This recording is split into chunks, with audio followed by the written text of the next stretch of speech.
রবি বাবু, আমি তোমাদের সেই সাধারণ মেয়ে।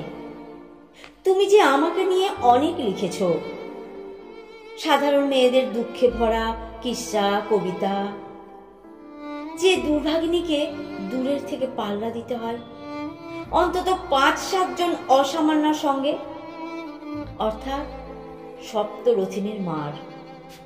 আমি ওই সাধারণ মেয়ে।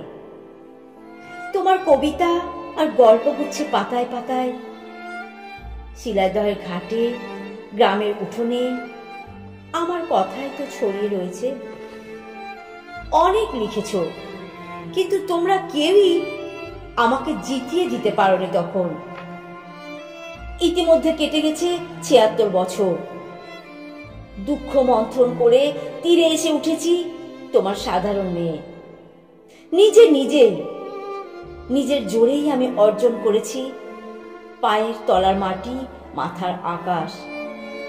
কয়েক হাজার মেয়ে সাধারণ ছড়িয়ে পড়েছি নিউজ রুমের করিডরে আর কম্পিউটারে, বিশ্ববিদ্যালয়ে, স্কুলে, কলেজে কলেজে ছেলে মেয়েদের স্কুল সিলেবাসে, রান্নার টেবিলে। হারমোনিয়াম থেকে হার্ডবার্ড পর্যন্ত অনায়াসে চলাফেরা এখন আমার। কাঁচরাপাড়ার গলিপথ থেকে ক্যালিফোর্নিয়ায়, পাড়ার ফাংশন থেকে পার্লামেন্ট ঘরে। আমাকে এখন আর ইট চাপা দেওয়া যায় না। এক মুঠো আমলকি এই পৃথিবীকে এখন নিজেই আমি জিতে নিতে পারি। আমার 10টি হাতে ধরা আছে দিক চক্রবাল। ঘর ও বাহির থেকে প্রেম প্রতারণা, স্বামী ও শাশুড়ি থেকে বিশ্ব উষ্ণায়ন, ছোট পরিবার থেকে বড় কাজে টানা পড়েন, নিপুণ সামলে নেই।